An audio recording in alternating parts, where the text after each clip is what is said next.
Truth Behind Bars. Chapter 1. The Birth of Suspicion. Dust swirled over the vast expanses of the Arizona desert, settling on the gray walls of the Sonoran Federal Correctional Facility. The sun, merciless and fierce, turned the building into a heated skillet, radiating waves of heat. Jason Grant, a 40-year-old guard with an almost fanatical belief in the justice system, stood in the watchtower, observing the inmates in the yard. 14 years of impeccable service had taught him to notice the smallest details: an unnatural movement, a suspicious glance, any deviation from routine that might escalate into a riot or escape.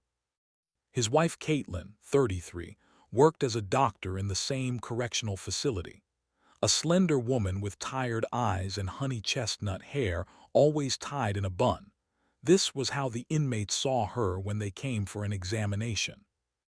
No one could have predicted that she would become the epicenter of events that would turn the lives of several people upside down, including Alex Warren, an environmental engineer convicted of industrial sabotage, and Darren Foster, who had only one dream: to see his dying mother before her death.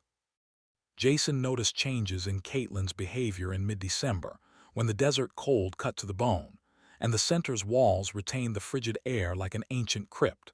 She had become distant, often staying late in the medical block until the night, although she had always hurried home for dinner before. At first, he attributed everything to fatigue. Working as a prison doctor exhausted even the most resilient. But something in her behavior bred a dull anxiety within him. Perhaps it was the way she began to avoid his gaze during dinner, or how she flinched when he touched her hand.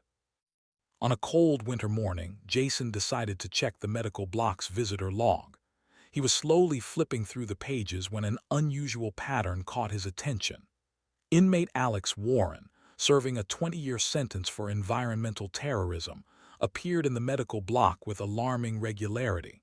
Headaches, blood pressure problems, insomnia. The diagnoses seemed vague, like a smoke screen. Yet until recently, Warren, as far as Jason remembered, had been a model of health among the inmates. What was even more interesting, all these visits coincided with Caitlin's shifts. Grant put aside the journal and began methodically observing his wife during her duties. She seemed transformed with some hidden energy, a secret fire within her. When Warren appeared in the medical block, her movements became smoother, her voice softer. A special tension arose between them, like the air before a storm. The experienced guard couldn't help but notice this magnetism. After years of service, Jason had seen enough secret relationships to understand something serious was happening between his wife and the inmate. At the same time, but in the administrative wing of the center, Director Victor Harris was conducting a meeting with inmate Darren Foster. The director's office differed strikingly from other rooms. A powerful air conditioner maintained coolness even on the hottest days, and heavy blinds blocked out the merciless Arizona sun. Behind a massive red mahogany desk sat Harris himself, a stout man of 53 with a receding hairline and eyes as cold as snake skin. Darren Foster, a 38-year-old African-American with a sad gaze, sat opposite, his head lowered. His worn hands with protruding veins rested on his knees. 25 years for armed robbery. That was the price of his desperate attempt to get money for his mother's treatment. Now, after serving almost 5 years, he had received word. Her condition had become critical. Doctors gave her no more than a month. "I've studied your case, Foster," Harris began, putting the folder aside. "You have exemplary behavior. No violations in 5 years. You work in the laundry. You regularly attend the prison church." He paused, carefully observing the inmate's reaction. "How is your mother doing?" At the mention of his mother, Darren flinched and looked up. Deep pain was evident in his eyes. "Dying, sir. Doctors say there's very little time left." Harris nodded with fake sympathy. "I could help you see her. Moreover, I could substantially reduce your sentence, for exemplary behavior, of course." He paused again. "But I would need a certain service in return." Foster leaned forward, hope and fear mixed in his eyes like sand and blood. "What service, sir?" "There's one inmate, Alex Warren. Are you familiar with him?" Harris took a photo from his desk and placed it in front of Foster. "I need him to disappear. An accident, suicide, I don't care. The main thing, without noise." Darren looked at the photograph of a middle-aged man with penetrating eyes and a barely noticeable smile for a long time. "Why him specifically?" "That's not your concern," Harris cut him off. "Your concern is to make it clean. In exchange, you'll get permission to visit your mother and a reduced sentence. Think carefully. Another 12.5 years in this desert or freedom in a couple of months. The choice is yours." Foster remained silent for a long time, looking at Warren's photograph. During his years of imprisonment, he had seen enough violence, fights, assaults, murders.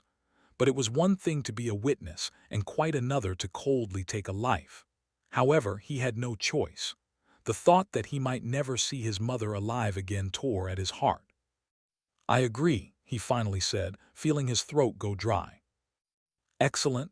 Harris leaned back in his chair with satisfaction, resembling a satiated vulture. "Tomorrow you'll be transferred to his cell. The official reason: redistribution of inmates due to repairs in your block. Get to know him, gain his trust, but don't drag it out." The next morning, Darren Foster stood before Alex Warren's cell with a worn bag of personal belongings. The guard unlocked the bars, and Foster stepped inside. Warren was sitting on the lower bunk, reading a tattered scientific journal with dog-eared corners. He looked up at his new cellmate, a calm, assessing gaze of a man accustomed to analyzing data and situations. "Hello," said Warren, putting aside the journal. "I'm Alex." "Darren," Foster replied, tossing his bag onto the upper bunk. The cell was cramped but surprisingly neat. On the small table, books and journals were lined up, and photos hung on the wall. A teenage girl with a baseball bat and a smiling boy about 8 years old. Foster involuntarily noted this detail.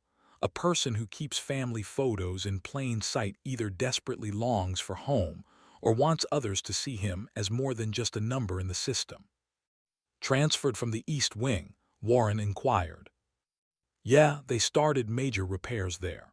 Foster began arranging his things, surreptitiously observing his cellmate. He tried to find something in him that would justify Harris's order, but saw only a tired, middle-aged man with intelligent eyes and calm movements. Warren meanwhile got up and approached the sink. His movements were unhurried, measured. He had clearly settled into the cell, making it a semblance of home, a habit developed through years of incarceration. After splashing water on his face, he dried off with a faded towel and turned to Foster. "What are you in for, if it's not a secret?" "Armed robbery, 25 years, Darren replied, sitting on the bunk. "And you?" "Environmental terrorism. 20 years, Warren chuckled grimly. "Funny, isn't it? You took 15,000 with a gun, and I, according to the prosecution, sabotaged a multi-million-dollar project sitting at a computer. And our sentences are almost the same." Foster heard long-standing bitterness in his voice. Something told him that Warren's story was much more complex than it seemed at first glance. He remembered Harris's cold eyes and felt an unpleasant sensation growing inside, as if he had been made a pawn in someone's big and dirty game.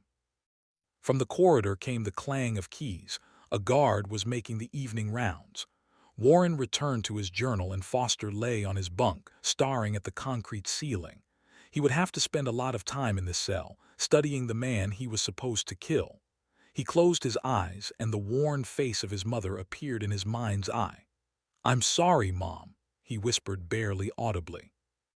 While Foster was settling into his new cell, Jason Grant continued his unofficial investigation.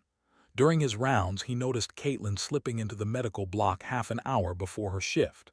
Through the glass partition, he saw her hastily passing something to Warren. From the outside, a routine dispensing of medication, but something in this gesture seemed strange to him. Too intimate, too careful. Catching his glance through the glass, Caitlin flinched and quickly turned to the medicine cabinet. Warren, on the contrary, remained completely calm. He thanked the doctor and leisurely headed for the exit, as if challenging Jason with his composure. Passing by the guard, he nodded slightly, as he always did. In his eyes danced sparks, either of defiance or hidden amusement. After the inmate's departure, Jason entered the medical block. Caitlin was still standing by the cabinet, pretending to check medication dosages. "What did you give him?" he asked, trying to keep his voice casual. "Sleeping pills," she replied without turning around. "He has chronic insomnia." "Like half of our residents," Jason remarked. "Why does Warren get special attention?" Caitlin finally turned to him. Irritation was visible in her eyes. "What, are you spying on me?" "It's my job to keep track of everything that happens in the center." "I work here too, Jason, and I know my duties." Her voice carried a steely tone. She had never spoken to him like that before. As if something had broken between them, something important and perhaps irreparable. "Warren is not an ordinary inmate," she continued more softly. "He's an educated man. One can have a dialogue with him. Besides, I'm sure he's innocent." "They all say that," Jason muttered. "No, this is different. I've seen the materials of his case. There are so many inconsistencies." "You shouldn't be interfering in this," Jason interrupted her. "Just do your job." "That's exactly what I'm doing," Caitlin snapped and demonstratively returned to her notes. Jason stood for a moment longer, looking at her tense back, then silently left. This brief quarrel left an ashy taste in his mouth. He felt he was losing his wife, and this frightened him far more than any breach of prison rules. At the end of the corridor, he ran into Harris. The director looked unusually pleased, like a man who had just struck a profitable deal. "Ah, Grant," he greeted the guard. "How are things in the medical block? All quiet?" There was something in his tone that made Jason wary.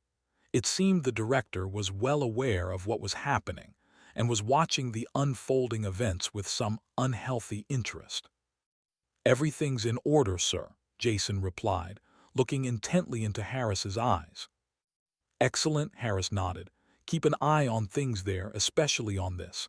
Warren, I have a feeling he's planning some mischief."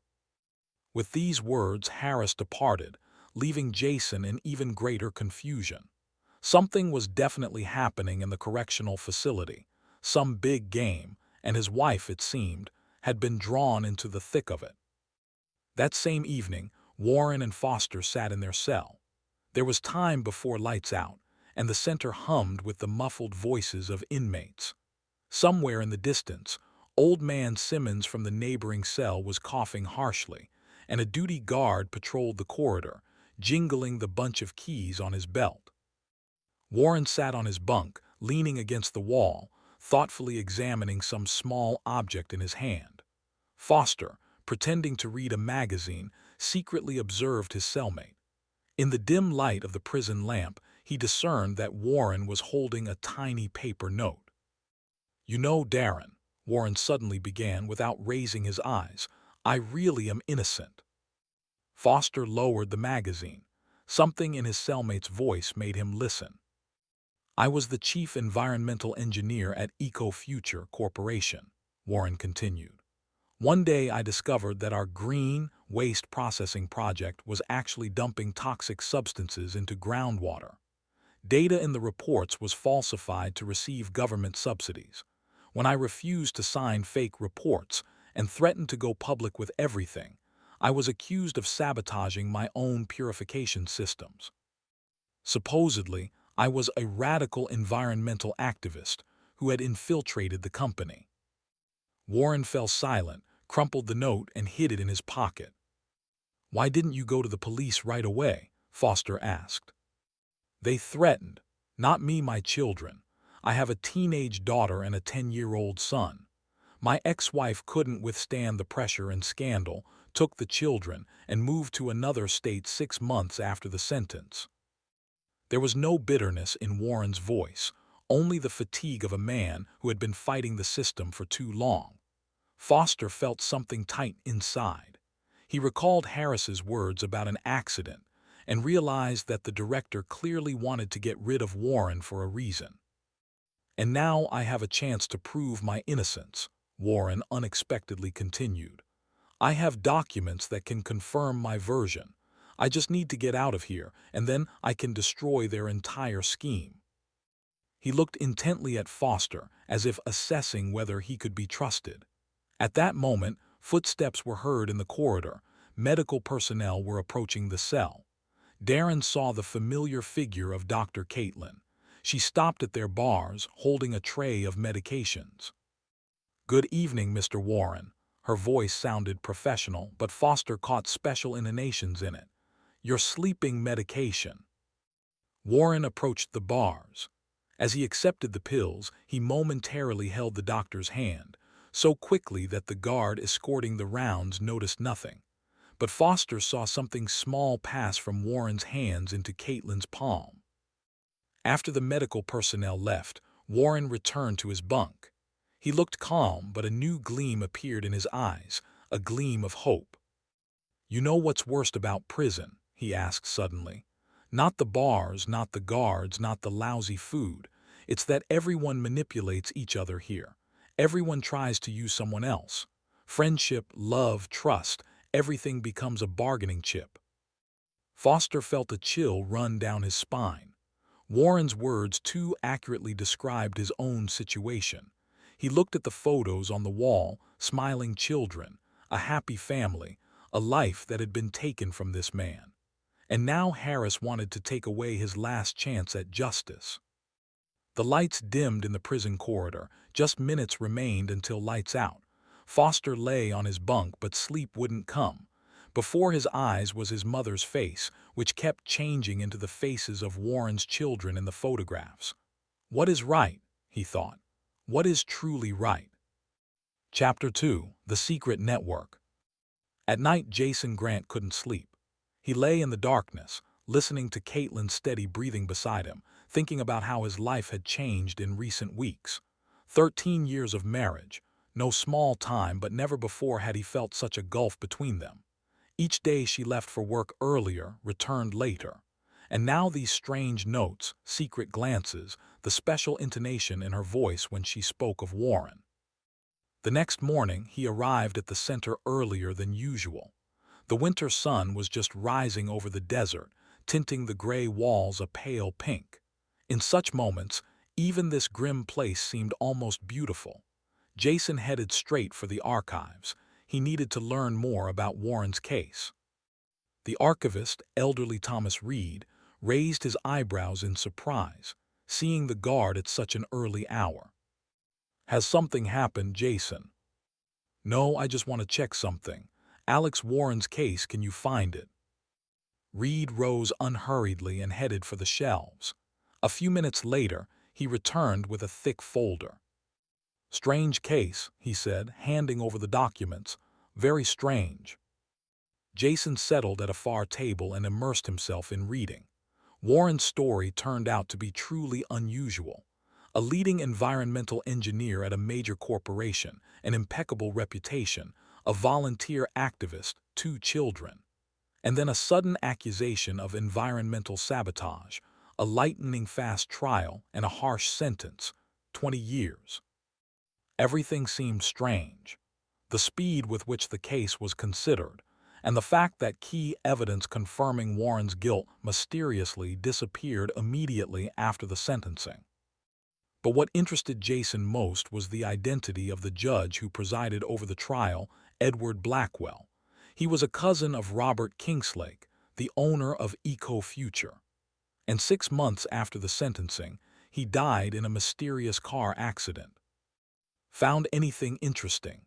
Harris's voice made Grant start. The center's director was standing right behind him, and it was unclear how long he had been there. "Studying Warren's case, sir. I want to better understand the inmates I work with." "Commendable diligence." Harris sat on the edge of the table.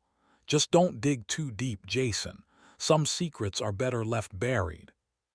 A threat was clearly audible in his voice. Jason slowly closed the folder. "You have a wonderful wife, Jason," Harris continued, looking somewhere into space. It would be regrettable if her professional reputation suffered due to imprudent behavior. What do you mean, sir? Nothing special, just friendly advice. Some things are better left as they are. Harris rose and headed for the exit. At the door he turned. By the way, I've noticed that your Caitlin has been spending too much time in the medical block lately. Perhaps she should take a leave. 4. Burnout prevention. After the director left, Jason sat motionless for a long time, looking at the folder with Warren's case. Everything was forming a strange mosaic. The dead judge, the disappeared evidence, his wife's sudden interest in the inmate, Harris's threats. Something was fishy here, something much more serious than a banal affair between a doctor and an inmate. In the heat of the day, when the winter sun briefly warmed the desert, Caitlin worked in the medical block, carefully avoiding her husband's gaze as he was on duty in the corridor. She was sorting through patient cards, but her thoughts were far away. In the pocket of her lab coat lay a note from Warren, passed the previous evening. She hadn't had time to read it yet. Too many eyes were watching her every move. The medical block door opened, admitting another inmate. It was Foster, Warren's new cellmate. He complained of a headache, but Caitlin noticed how carefully he studied her while she measured his blood pressure. "Your pressure is slightly elevated," she said in a professional tone. "I'll prescribe you analgesics." As she filled out the prescription, Foster unexpectedly spoke in a quiet voice. "He's innocent, you know." Caitlin's hand trembled, the pen leaving an ink streak on the form. She raised her eyes to the inmate. "What are you talking about?" "About Warren. He told me his story, and I believe him." Caitlin glanced at the door. Jason was standing outside, talking to another guard.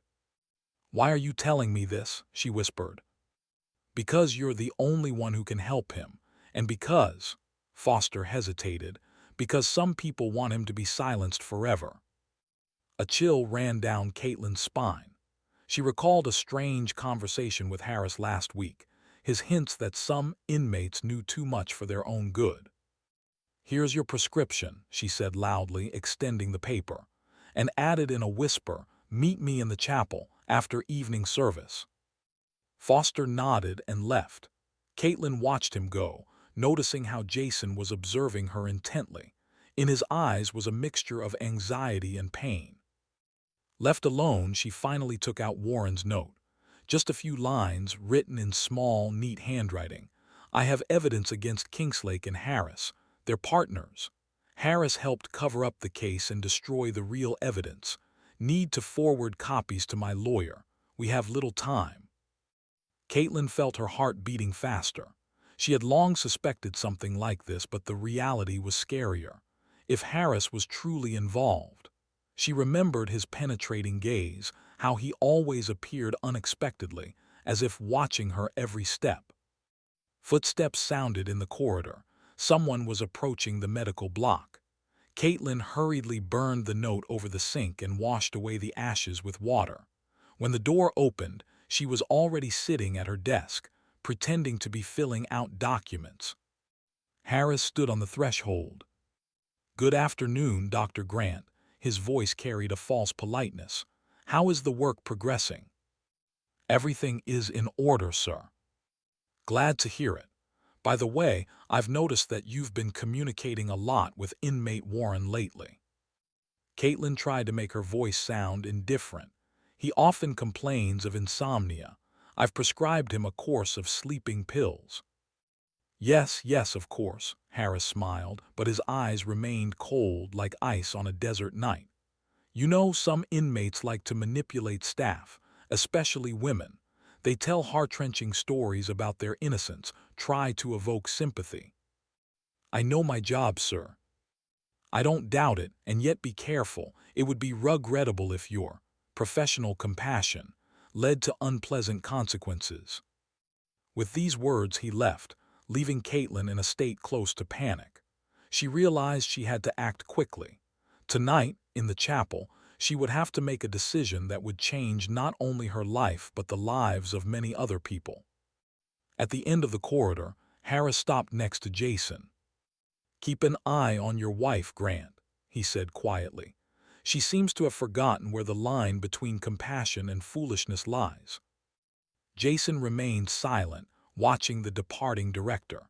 Then he turned to the medical block window. Caitlin sat with her head lowered over papers, her shoulders barely visibly trembling. For the first time in all his years of service, Jason didn't know what was right. In a small roadside cafe 20 miles from the correctional center, Victor Harris met with Robert Kingslake, the owner of Eco Future. They chose the most remote table, away from the few patrons. Kingslake nervously adjusted his tie knot. This meeting was clearly taking him out of his comfort zone. "Warren is up to something," Harris began without preamble, stirring his cooling coffee. "My informants say he has some documents." Kingslake's well-groomed face paled. "What documents? That's impossible. We destroyed all the evidence." "Apparently not all." Harris leaned forward. "He's established contact with the prison doctor. He's using her to transmit information to the outside. If these papers reach journalists or the prosecutor's office." "We can't allow that." Kingslake dabbed his forehead with a napkin. "I paid you enough to prevent such problems from arising." "That's why I'm here," Harris smirked. "I've already taken certain steps. His new cellmate is a reliable man. Warren will disappear quickly and quietly. An accident, suicide, take your pick." "And the doctor?" "That's no longer your concern. I'll take care of everything." Meanwhile, in the medical block, Caitlin was methodically preparing for Warren's escape. For 2 weeks, she had been collecting necessary medications, hiding them in a cache behind a loose tile in the bathroom. She had drawn up a plan of action, thought through the route. Every step was calibrated and calculated. Caitlin understood she was risking not only her career but her freedom. However, the more she learned about Warren's story, the more time she spent with him, the stronger her confidence grew in the correctness of her actions. She couldn't allow an innocent man to rot in prison while the real criminals enjoyed freedom. Besides, a feeling had developed between them that she hadn't experienced for many years.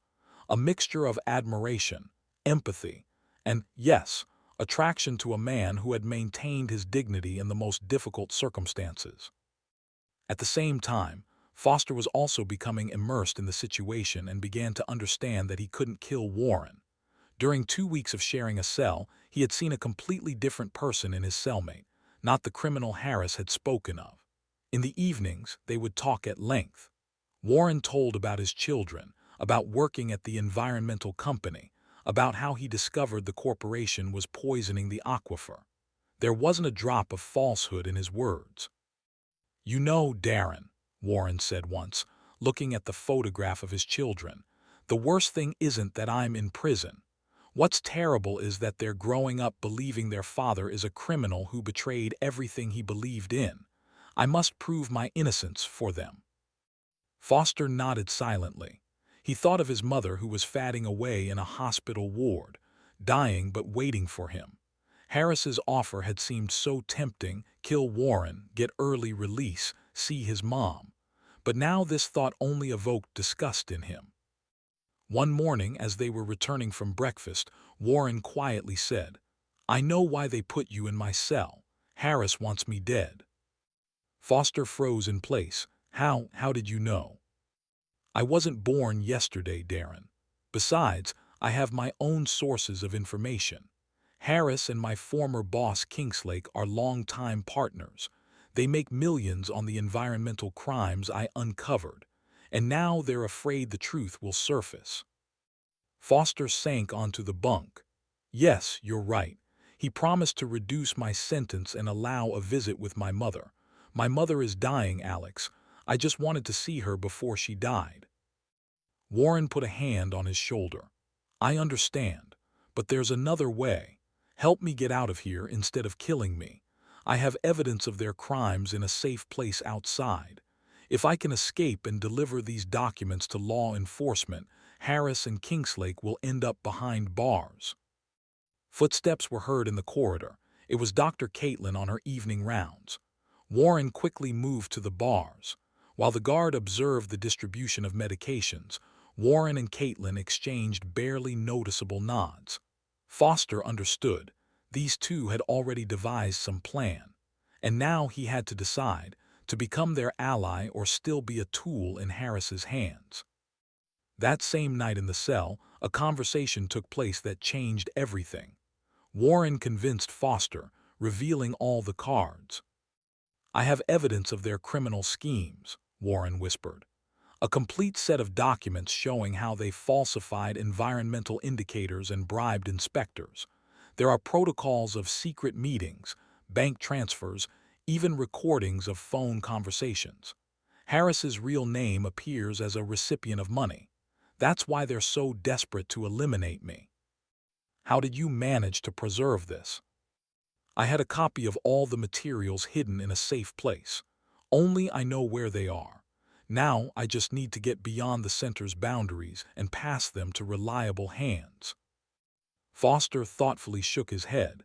"And you trust the doctor enough to involve her in the escape plan?" "Caitlin isn't like everyone else here." A special warmth appeared in Warren's voice. "She's the only one who really listened to my story. She's risking everything by helping me, her career, her freedom. And she's doing it not for money or gain, but because she believes in justice." "And her husband, Guard Grant?" "That's the hardest part," Warren sighed. "She loves him, truly loves him. But Jason is a man of the system. He believes in rules, in order. For him, there's only black and white, criminal and law. He will never understand that sometimes you have to break the law in the name of justice." Foster was silent, considering what he'd heard. He remembered his mother, her instructions about honesty and decency. "Always do the right thing, son," she used to say. But what does right mean in a world where the honest are put behind bars and the real criminals enjoy freedom?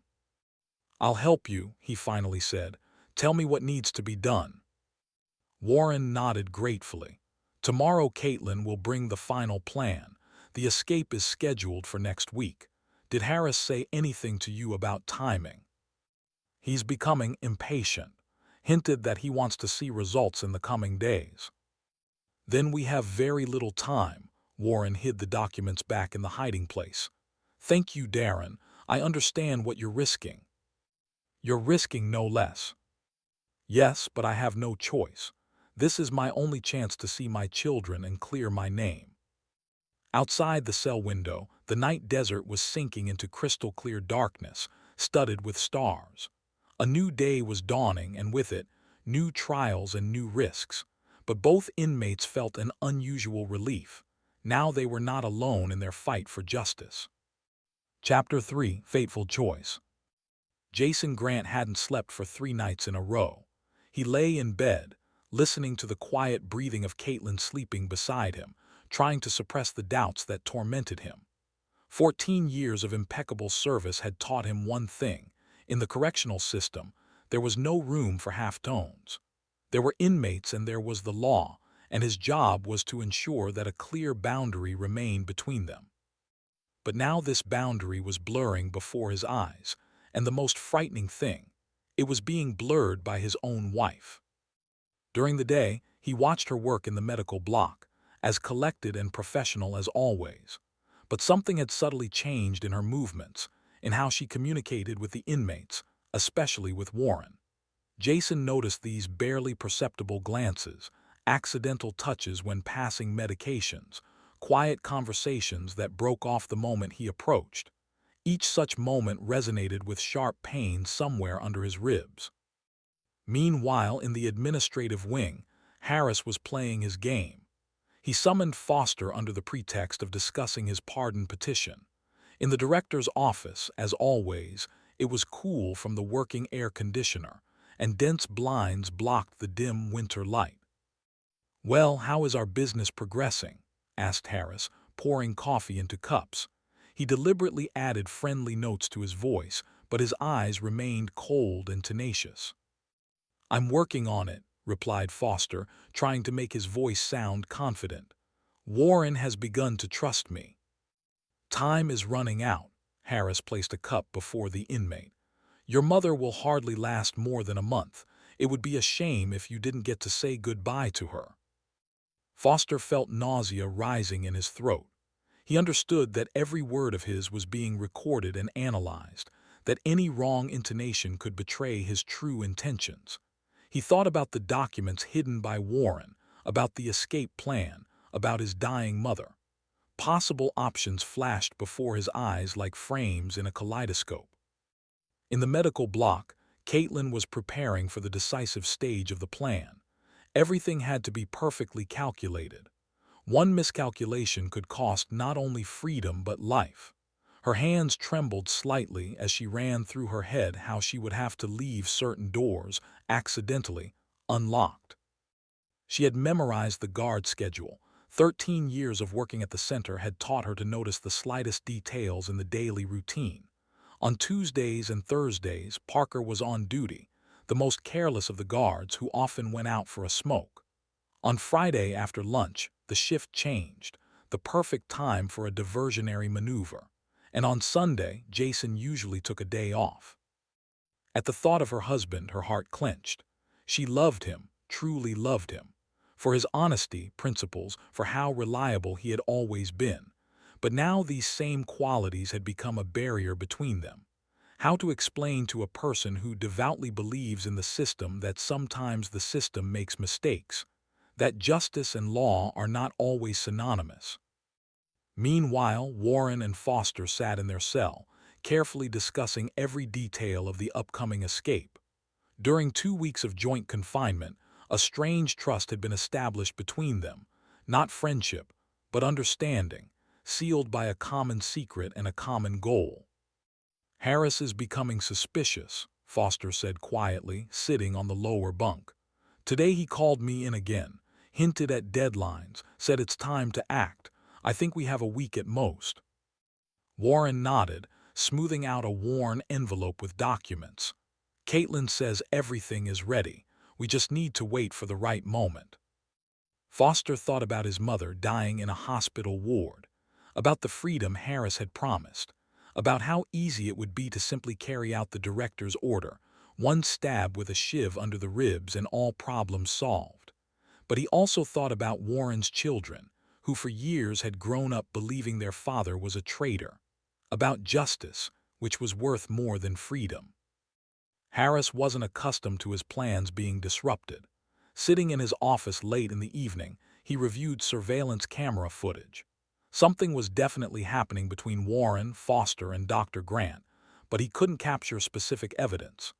Each of their steps seemed impeccably natural, ordinary medical procedures, standard communication between cellmates. And yet his instincts, honed by years of work in the system, were screaming about danger. And in the inner yard, Jason Grant observed the planned perimeter check. He had deliberately volunteered for additional duty to be closer to the medical block. In the past week, he had noticed several oddities in the behavior of the guards. They seemed to deliberately turn away when Caitlin passed by Warren's cell. Had his wife bribed some of them, or was it something else? His reflections were interrupted by the sound of the medical block door opening. Caitlin emerged, holding a tray of medications. Their eyes met. Something like guilt flickered in hers, but she quickly averted her gaze and headed toward the cells. Jason took a step to follow her but stopped. Something held him back, perhaps fear of learning the truth or unwillingness to become the one who would destroy his own wife's life. At that moment, Foster emerged from the director's office accompanied by a guard. He looked tense. His gaze darted to the medical block where Caitlin had just disappeared. Jason noted this glance. All the threads, his wife, Warren, Foster, Harris, seemed to be parts of one puzzle, but he couldn't put them together. In the cell, Warren and Foster were completing the final preparations for the escape. The plan was risky but carefully thought out. They had discussed every detail dozens of times, considered all possible scenarios. Caitlin was to leave the necessary doors open. They had the center's blueprint in hand. The rest depended on speed and luck. "As soon as the documents reach the media," Warren explained, packing the cramped cell, "there's no turning back. Harris and Kingslake will be under attack. They'll have to defend themselves, which means be distracted from us." Foster sat on the lower bunk, fingering the rosary, a gift from his mother. What if they get to us first? What if Harris already suspects something? "That's why we must act quickly." Warren sat down beside him. "Caitlin says tomorrow is the ideal moment. There will be a parole board at the center, commotion, many outsiders. The guards will be distracted." At that moment, Caitlin walked down the corridor with her evening rounds.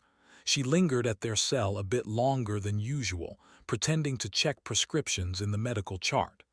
"Everything is ready," she whispered without looking at them.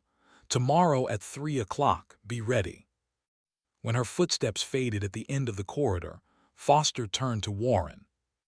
"If something goes wrong, if we're caught, then we'll all be in very serious trouble," Warren finished for him. "But we have no choice. This is the only chance to restore justice." Foster nodded. He thought about his mother, that he might never see her alive. But for the first time in a long while, he felt that he was doing the right thing. In the medical block, Caitlin checked everything one last time for tomorrow. Her hands trembled. Tomorrow everything would be decided. Either they would accomplish what they'd planned and help an innocent man gain freedom, or she wouldn't allow herself to think about the other option. Suddenly she heard footsteps in the corridor. Her heart jumped. At this time, no one should have been in the medical block. Quickly closing the cabinet, she pretended to be filling out the journal. Jason appeared in the doorway. "Why are you here so late?" he asked, looking intently at his wife. In the dim light of the medical block, his face seemed gaunt and aged. 14 years of service seemed to have etched wrinkles on his forehead over these few weeks. Caitlin felt her heart pounding wildly, but outwardly maintained calm. "I'm filling out documentation. Tomorrow's commission, you know, they always demand a full report on the inmate's health status." Jason slowly walked through the medical block, his gaze sliding over the shelves with medications over his wife's desk. "I haven't asked you before," he began quietly, "but now I need to know. What's happening between you and Warren?" She froze. This moment had to come. She had known it from the beginning. But how to explain to her husband that her actions were dictated not only by emerging feelings, but by an irresistible striving for justice? How to tell about the documents, about Harris's criminal scheme, about an innocent man whom the system was grinding in its millstones? "Jason," she looked him straight in the eyes, "do you believe in justice?" "I believe in the law," he replied firmly. "And if the law is wrong, if the system we serve is being used to conceal the crimes of those who should be guarding justice?" Jason sank onto a chair. He looked incredibly tired. "You're talking like a lawyer, not like my wife. I've seen you with him, seen how you look at him, how you pass notes."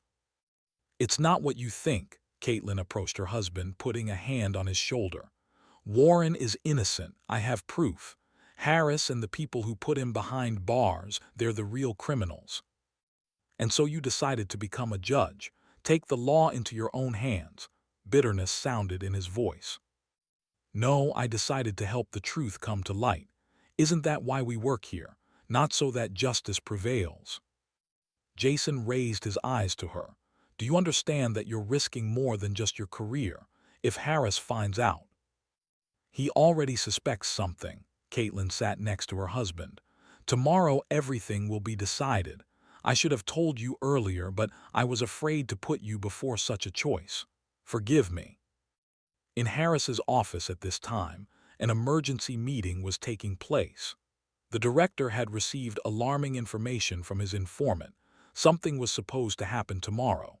His people had detected suspicious activity around the center. Some car had driven past the gates several times, and in the nearest town, someone resembling Warren's former lawyer had been seen. "Strengthen the security," he ordered his deputy, "especially during the commission's work.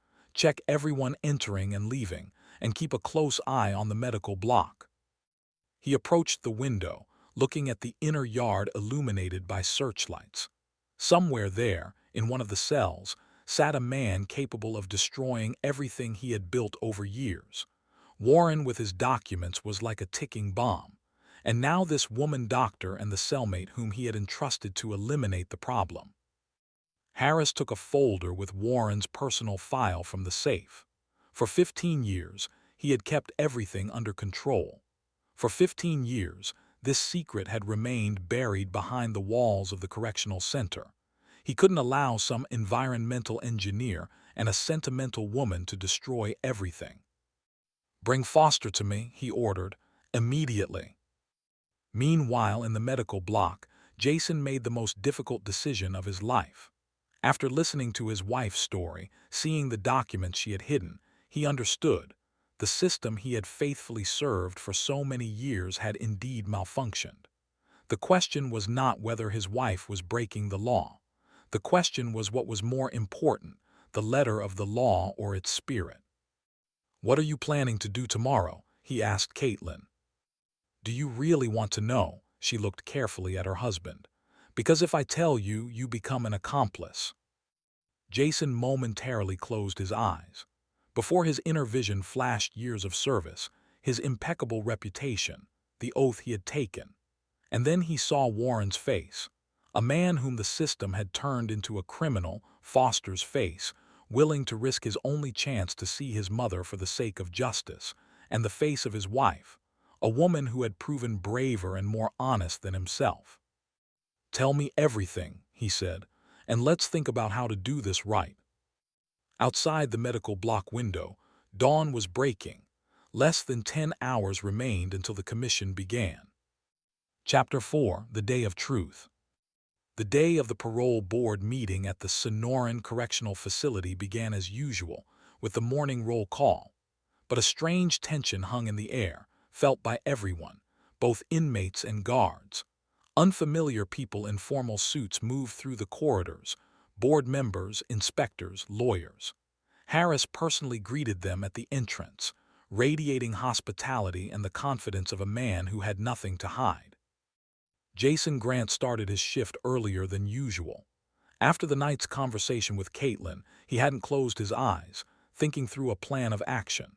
Now, walking through familiar corridors, he viewed his work with different eyes.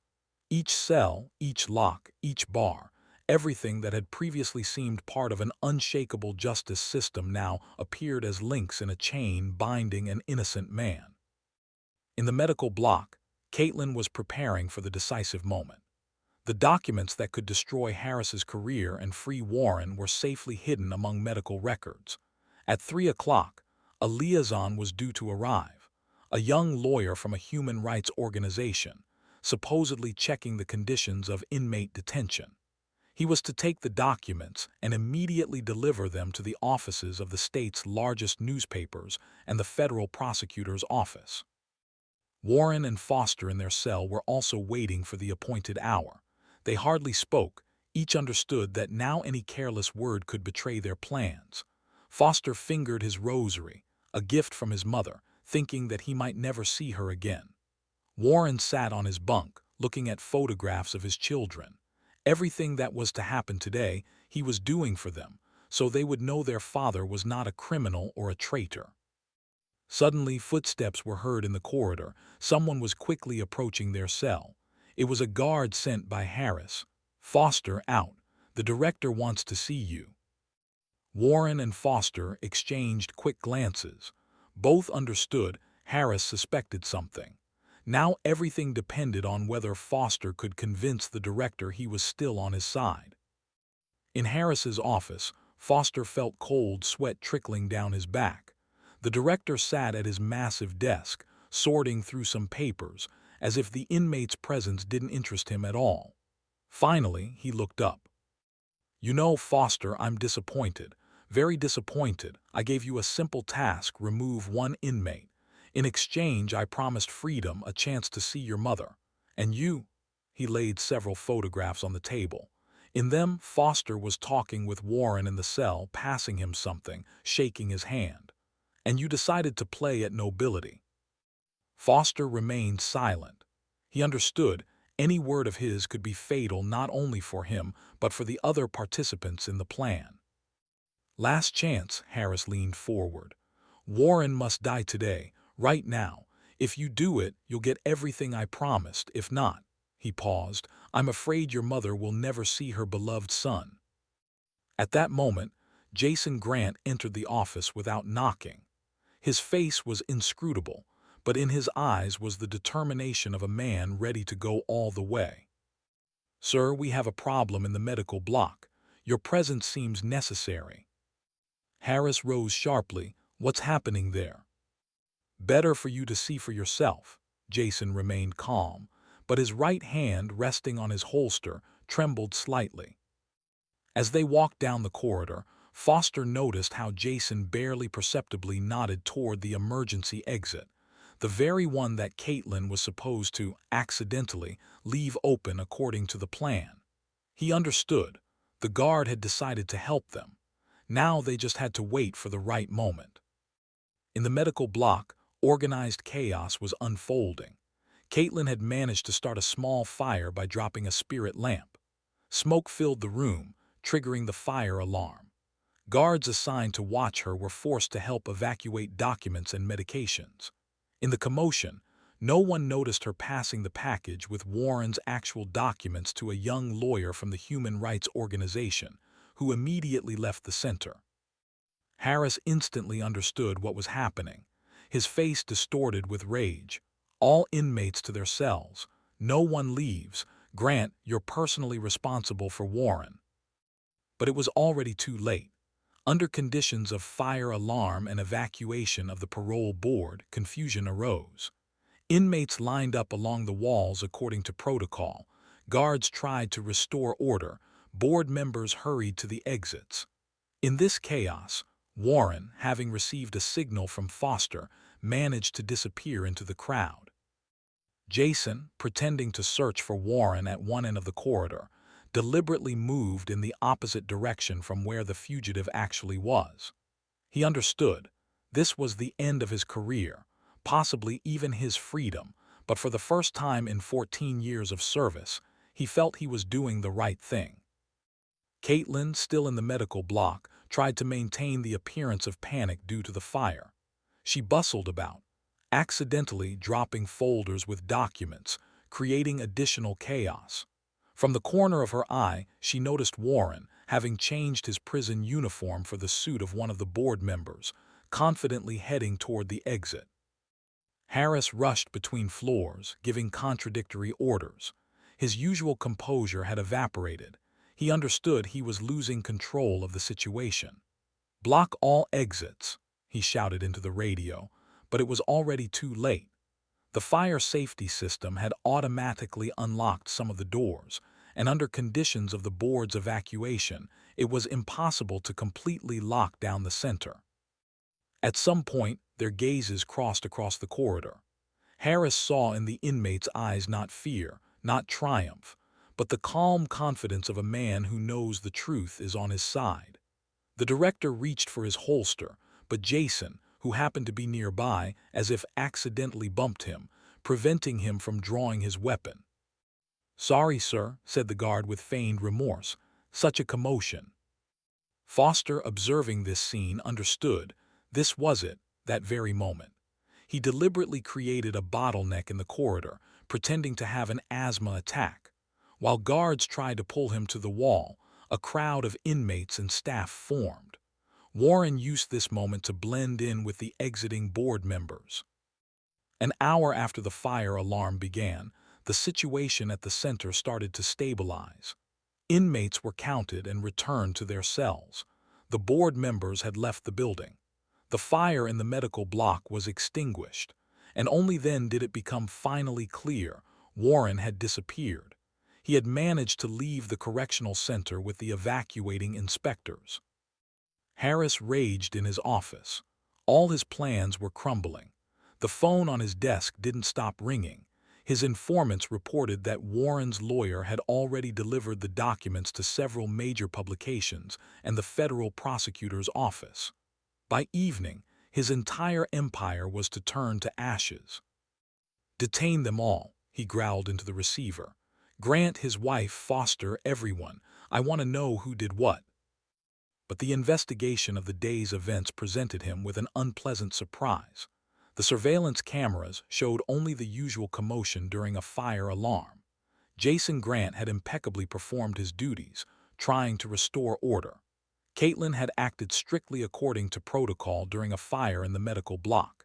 Even Foster had done nothing that could be considered a violation of the regime. Each had played their role so naturally that it was impossible to find fault. The next morning, a scandal broke out.